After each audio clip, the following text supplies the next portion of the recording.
warahmatullahi wabarakatuh. Waalaikumsalam warahmatullahi wabarakatuh. Selamat siang semuanya. Perkenalkan, nama saya Ahmad Asfaris Karamadani. Dan pada kesempatan siang hari ini, saya akan mempresentasikan mengenai resensi dari buku novel yang sudah saya baca yang berjudul Five Nights at Freddy's Surprise, atau kalau ditranslatekan ini berarti 5 malam di Freddy Mata Perak. Ini daftar isinya. Kita akan mulai dengan identitas dari buku ini sendiri. Buku ini berjudul Five Nights at Freddy's, seperti yang tadi saya sebutkan, ditulis oleh dua orang, yaitu Scott Calton dan dibantu oleh Kira Bradley. Buku ini terbit pada tahun 2016, bergenre horor, psikologis, dan misteri. Berjumlah halaman 389 halaman dan dijual di Indonesia dengan kisaran harga 298.000 jika dilihat dari Gramedia. Tentunya karena ini adalah buku impor, harganya akan lebih sedikit tinggi dari buku novel lain. Balik ke identitas penulis, yang pertama ada Scott Calton. Beliau lahir pada 4 Juni 1978 di Amerika Serikat. Dia berprofesi sebagai pendesain game atau pengembang game dan juga penulis cerita. Ia dikenal dengan sebagai pencipta dari seri game Five Nights at Freddy's, di mana ini adalah game di mana kita harus bertahan hidup selama 6 jam sebagai satpam dari animatronik yang hidup dan mencoba bunuh kita karena dirasuki oleh roh anak-anak yang dibunuh di restoran tersebut. Di penulisan ini pun dibantu oleh seorang penulis novel bernama Kira Bradley yang berkolaborasi dengan Scott Calton dalam penulisan dan pengembangan alur dari buku novel ini.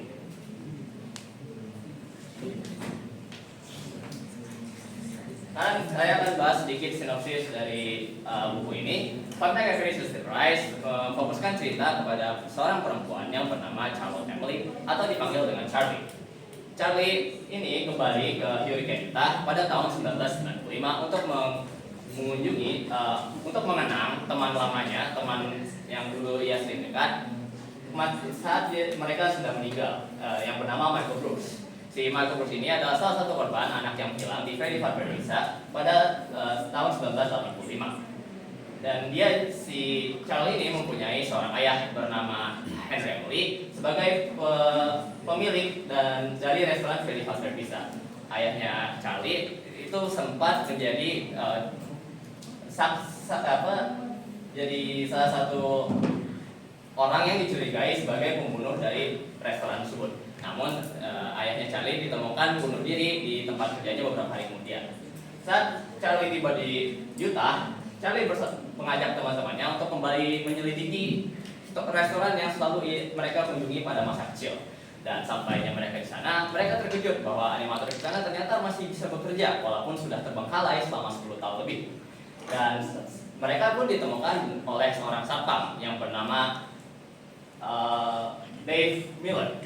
Dave Miller adalah nama samaran yang digunakan oleh William Afton atau pemilik lain dari Freddy Fazbear Pizza, di mana dialah yang sebenarnya melakukan pembunuhan bertahun-tahun lalu. Dialah dalang dari semua pembunuhan yang terjadi tersebut. Ia menggunakan kostum kerinci berwarna kuning untuk menarik perhatian anak-anak untuk mengikutinya ke belakang panggung, lalu dibunuh satu-satu dan dimasukkan ke dalam tubuh animator tersebut untuk disembunyikan. Nah, si arwah dari anak-anak tersebut terperangkap di dalam robot dan mereka mengira mereka masih hidup, dan William Afton adalah teman bermainnya. Jadi William Afton menggunakan robot-robot tersebut untuk menyerang Charlie dan teman-temannya. Namun ada kejadian yang tidak terduga yang akhirnya menghentikan ancaman dan menyelamatkan mereka.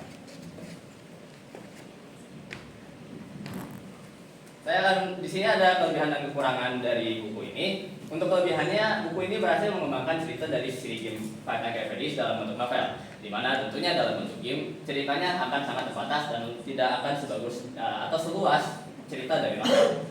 Selain itu ada penokohan yang kuat dan realistis, di mana setiap tokoh, baik tokoh utama seperti Charlie, penjahat utama, dan karakter sampingan seperti teman-teman Charlie, semuanya mempunyai karakteristik yang unik dan realistis, sehingga kita bisa merasakan koneksi dengan setiap karakter. Selain itu, buku ini juga menggabungkan unsur horor psikologis dengan misteri masa lalu. Kekurangannya ada beberapa, tentunya tidak ada yang sempurna karena alur pembuka dari buku ini terasa lambat karena terlalu memfokuskan mengenai masa lalu Charlie dan adiknya.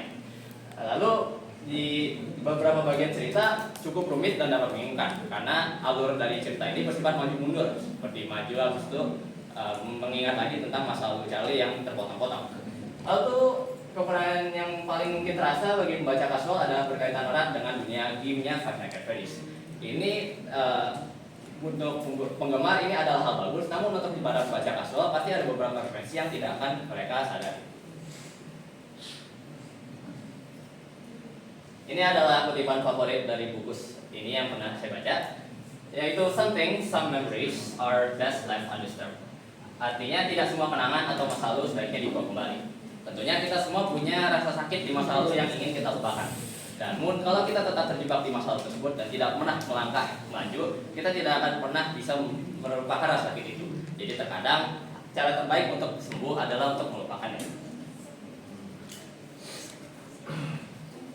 Untuk rekomendasi buku ini, saya rekomendasikan buku ini untuk para penggemar seri Five Nights at Freddy's atau penggemar horor dan juga remaja yang ini juga buku ini juga cocok bagi remaja yang menyukai horor dan juga psikologis yang mempunyai suasana mencekam. Ini ada komentar saya membaca. Oke, mungkin cukup sekian dari saya. Mohon maaf bila ada kekurangan atau kesalahan kata. Wassalamualaikum warahmatullahi wabarakatuh. Waalaikumsalam.